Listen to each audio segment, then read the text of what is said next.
Namaste, nerds. It is time to talk about India and religions or even philosophical systems within it, and wondering how those civilizations were affected, the civilizations of India, were affected by Hinduism and Buddhism. Namaste is an Indian term from Sanskrit connected to Hinduism. That means the divine in me acknowledges the divine in you. Isn't that nice? So, let's get into it. Our big idea for today is, how does a civilization's belief system or systems influence its development? Our objectives are students will be able to describe the major beliefs of Hinduism and Buddhism and evaluate how Hinduism and Buddhism influence the social and gender structures of classical India. I just so used to saying classical China, it seems. India, of course, is what we're discussing tonight. So, just a quick thing about timing. Please make sure, by the way, that you're completing your guided notes as we go through this. There are two significant dynasties within classical India. The Mauryan dynasty, this is in BCE, 322 to 232, so about a century before the Common Era, marked especially by Chandragupta Maurya and Ashoka, more about him later, and the Gupta dynasty, which happens a few hundred years later, in beginning around 320 CE and lasting a few hundred years. The Huns eventually just knock them out, unfortunately, for the Guptas. Hinduism begins before the era of the Mauryan dynasty and the time period of the Vedas. The Vedas are kind of pre-Hindu texts and religious traditions that influence Hinduism. So Hinduism is basically the world's oldest religion that still exists. It isn't to say it's the first religion. There are many others before it. Religion, as we'll talk about shortly, it's been in existence since people started questioning why they were there, why they were on Earth. But we're going to talk about social structures later on, so let's make sure to address what that even means now. These are hierarchical systems, right? So it tells you who's important, who has power, who has status, and who doesn't. Your gender influences that. Your economics influence that. So in America, we might talk about the 1% and the 99%, or the upper class and the upper middle class, and the working poor, the impoverished, etc. Well, that hierarchy is something we could study in any civilization. India is certainly no exception. So often the people at the top are a smaller percentage of the overall population, but they have more power, and the people at the bottom have less power, but they're a larger portion of the social structure. Pretty soon you'll see that in India there is and has been a very significant and clearly divided caste system. This is India's version, Hinduism's version of a hierarchical social structure. A few words to note.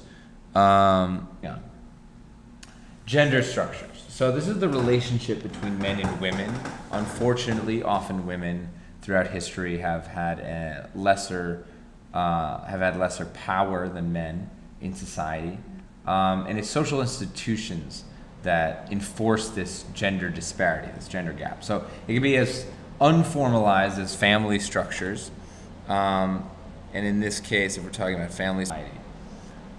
So India, notice it's a very diverse place. It's diverse in terms of topography, the kind of the mountainous and less mountainous regions, rivers, valleys, plains, etc.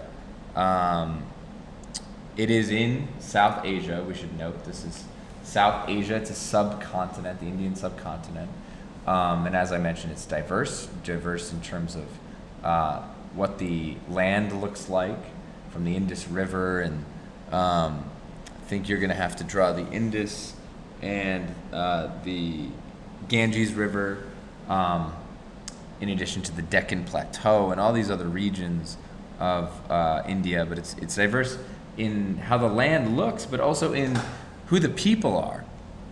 Um, and so it's important to understand that there are cultural differences in India as a result. Now, even though there are cultural differences regionally, even in terms of what types of food people in different parts of India eat because of these cultural differences, we're not going to focus on these individual regional differences. We're going to focus more on the larger trends of India. Now, it's important to note that Chandragupta Maurya of the Mauryan dynasty unified these smaller Aryan kingdoms, kingdoms of people who came down from mostly Iran, and formed this civilization in and around 321 BCE. So he's the unifier of this vast and diverse India. Okay, so religion. In any society, it's interested in the big questions. What happens when we die? Why are we here? Why do bad things happen to good people? And it's a reflection of the world around us. So in Mesopotamia, for example, there are violent rivers that are prone to random flooding. And so life is harder. And how is that explained in Mesopotamia, Babylon, for example? Well, there are mean gods relative to Egypt, where the gods seem nicer, kinder, gentler in a sense. Because in Egypt, it's probably a better life than in Mesopotamia. In Egypt, the Nile is calm and predictable. So the gods reflect the life of the people. Okay. Just to give you a heads up of where we're heading, eventually you're going to have a comparison between Hinduism and Buddhism, so pay close attention to the similarities and differences and reflect those in your Venn diagram on the back. Okay, so Hinduism. Hinduism is, as I mentioned, the world's oldest continually, we might say the world's oldest living religion. It starts with Brahmanism. So before there are straight up Hindus, there are Aryans who are coming down from mostly Iran and going in through the Indus Valley, Harappa, Mohenjo-daro. And they're bringing Brahmanism, this idea that that Brahma is the supreme creator of all things. So, in a sense, God, right? Not necessarily a person. Brahma is in fact manifested in many different forms. So Hinduism looks polytheistic. In fact, when I took Intro to Hinduism in college, the professor said there are actually more Hindu gods than there are Hindus. That's how many different personal gods are worshipped. But all of them are really manifestations of a single supreme force, this idea of Brahma. And Brahmins are the priests who especially study and worship and try and get close to Brahma. One of the examples of these gods is Vishnu, who's a preserver, or Shiva, the destroyer. I had a friend in college named Shiva, and he broke a lot of things, but I don't think it has to do with his name necessarily. Shiva is a god that's destroying. Now, just to be clear, that doesn't mean Shiva is a bad god. Destruction is seen in Hinduism and in many cultures and religions as essential to the process of rebirth, recreation. You need to destroy in order to create anew. So anyway, back to Brahma. Life, the goal of life in Hinduism is to merge with Brahma. This is not a small task. It's going to take a while. It might even take multiple lives. Whoa. More on that in a moment. By the way, I just want to point out, of course, you can pause at any point to take notes. Are there any questions? I'm just kidding. You can't realistically ask questions. Though you can email me, assuming you've already asked your question to 3 classmates and you CC me on the email. So let's talk about how you achieve Brahma through rebirth. Now, in Hinduism, there is something called the cycle of reincarnation, of rebirth, or samsara. You can't get to Brahma. You can't merge with Brahma in one lifetime. How you act in your life is significant. And that will determine what kind of life you get the next time around in this cycle of reincarnation, samsara, which literally means flowing together. So depending on how you live your life, you move toward or away from union with Brahma, from this idea that you are one with Brahma. That's the ultimate goal, to be with Brahma. So in Hinduism, you're going to see an example of the caste system in a moment, which will clarify this for you. But if you live a good life, then you'll move up a rung in society. And if you live a bad life, you might move down a rung. Now, just to be clear, you could even be reborn as an animal, which is to say that Hindus believe animals have souls and consciousness, and so they are famously humane to animals, because perhaps that cat that you made fun of in your video that you then put on YouTube was, a person 3 lifetimes ago. Who knows? Okay. So anyway, you keep being reborn. This is the belief, of course, and that's not the goal, to be reborn better. The eventual goal is to merge with Brahma. How do you do that? You achieve moksha. This is the highest state. It's the perfect internal peace. Your soul is released, and you achieve closer to what Buddhists would call nirvana. And is that Adrian? Adrian, hand up over there. Yes, this is the band Nirvana. Very good. That's Kurt Cobain. Slightly different. Moksha is the Hindu version of this concept, that you're free from the cycle of samsara, from the cycle of reincarnation. And the belief here is then you achieve the ultimate. You are one with Brahma. It has a huge effect on how people in India view their existence, and therefore on how they live their life. Now, this is very important, the caste system. Look at that. Not this sort of caste on the top right without the E, but a caste with an E. This is a social hierarchy, very much so. Ooh, you might be wondering, why is there a blue man in this pyramid? Well, that's because you can equate each of these castes, these social classes, with different parts of a person. And in fact, that is how they are written about in the early Hindu texts. So at the bottom, we have the Shudra, at the feet. They are the feet of the people. They are the serving caste, so they might serve tea to the Vaishya, who are the business caste. They are the thighs, because they are the workers, right? And then above them are the Kshatriya, the warriors. They defend the country and the people with their arms, get it? And at the top we have the Brahmin, the priest.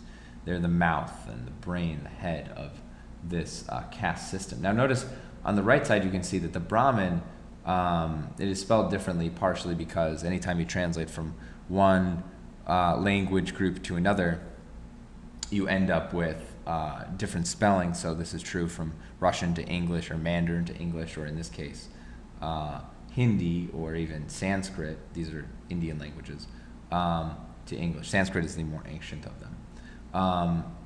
Anyway, so the Brahmin, they're the smallest percentage, right? They're just 3.5% of, this is modern day India. The Kshatriya about 5.5%, Vaishya 6%, Shudra 52%. They're the biggest of these groups. They're over half of Indians are in the Shudra class. So they are servants to others. Now, here's the crazy thing. These numbers don't totally add up to 100%, right? Because there are others. Now, many years ago, they would have been called the untouchables. They are below even the Shudra. They do things like cleaning up human waste. Now, because untouchables is kind of an offensive term, they've been renamed in the Indian Constitution the scheduled castes, or the Dalit. Dalit literally means oppressed. They are still to this day oppressed in Indian society. So this, by the way, this body is the body of the god Purusha. It's eternal and changeless. And then why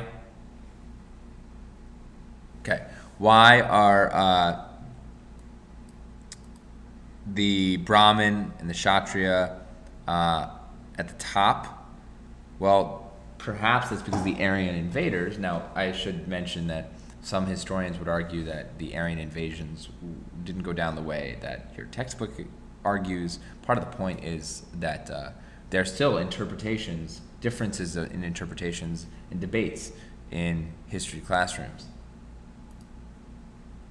Okay, good. Sorry, for a moment I thought my PowerPoint had stopped. Okay, we're back on track. Anyway, so assuming the Aryans did indeed invade from Iran and the Indus Valley, then they basically put themselves at the top. They are the Brahmin, they are the Kshatriya. And the people who were already in India, the Shudra, they occupy the bottom. And then later jobs start emerging, they're local creations. And they're still associated with one of the four castes, or they're outside of the caste system, below the caste system, as the scheduled caste, the Dalit, the untouchables.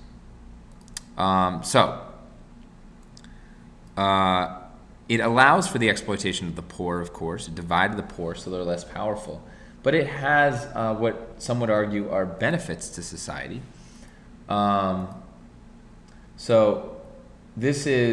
Here's the thing. If you are Hindu and you're in this caste system, then it is very clear to you where you stand.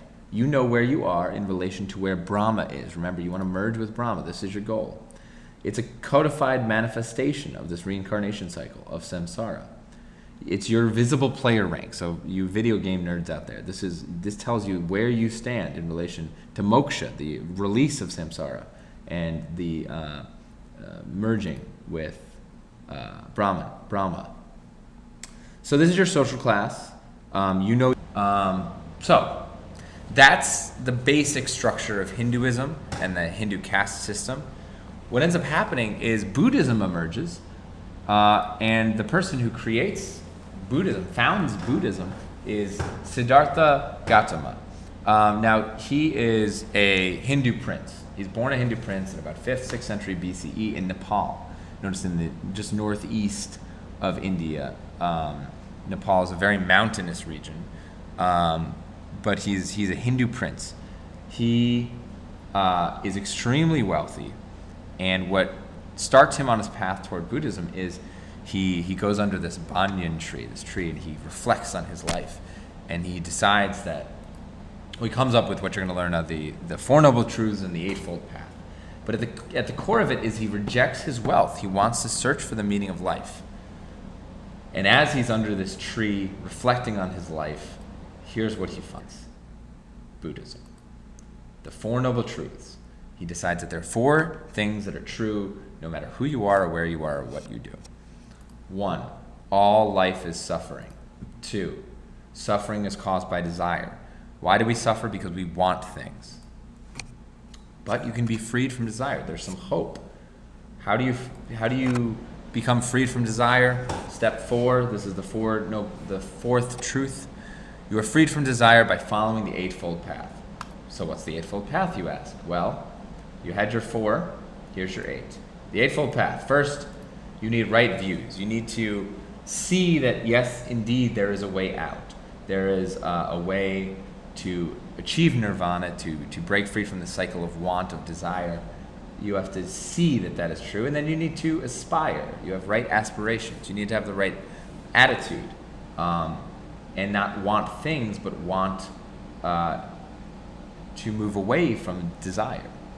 So you need to speak wisely and thoughtfully and kindly, right speech. You need right conduct. You need to behave well, be kind to others, be compassionate.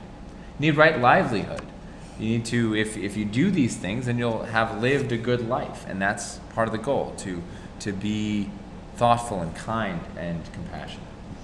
Right endeavor, working hard matters. You need to try at all times in order to have this right livelihood. Right mindfulness. Now, mindfulness is a fairly popular term these days, basically paying attention to your own thoughts, your own mindset, the thoughts and mindsets of others, always being aware. And right meditation. You may notice that meditation is key to Buddhism because you want this one-mindedness, single-mindedness at times, rather than assume you can multitask and do all these different things at once. In Buddhism, in meditation, the goal is to focus singularly and drown out, in a sense, ignore the things that are getting in the way of that intense focus. Focus, in this case, on achieving nirvana. Now, why is Buddhism significant in India? Well, during the Mauryan Empire, Ashoka, who had been this kind of cruel dictator type, he was a conqueror. He was very successful at it, but he was cruel. Ashoka is this conqueror, and what happens is he decides to convert to Buddhism, which changes the path for thousands, if not millions of Indians, probably millions of Indians if we add up all the people who have been affected by it over time, and makes Buddhism a lasting religion. He rejects the social hierarchy. So now, for a time under Ashoka, that caste system doesn't exist because Buddhism takes over. He in fact ends up etching or having people etch into stone, into rocks and pillars, these edicts, these teachings of Buddhism.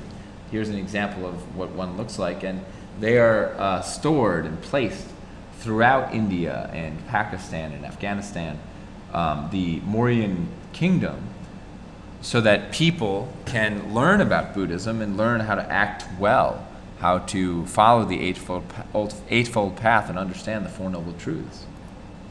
So, how does this actually affect, how does Hinduism, how does Buddhism affect gender relations in India? Well, the news isn't so good. First of all, there's a strict patriarchal caste system. Men still dominate. They dominate the caste system. Women are not allowed to inherit property, unlike men. So somebody dies, your father dies, and you're the only daughter. Sorry, it's only the boys and the men who can inherit the property. Women are not allowed to read the sacred texts. They can't be Brahmin in Hinduism. So only the men get that job, which means women are farther from Brahma, farther from moksha. They can't remarry. Their husband dies, sorry, you don't get to have another husband, which isn't the same rule for the husbands who have wives who die. And women can't achieve moksha. Now, there is some hope in Buddhism because it is possible for a woman to achieve nirvana in Buddhism. And so we'll end our lecture there. This is a primer and introduction to Buddhism and Hinduism and its influence on social structures, in particular women in India. Have a wonderful evening.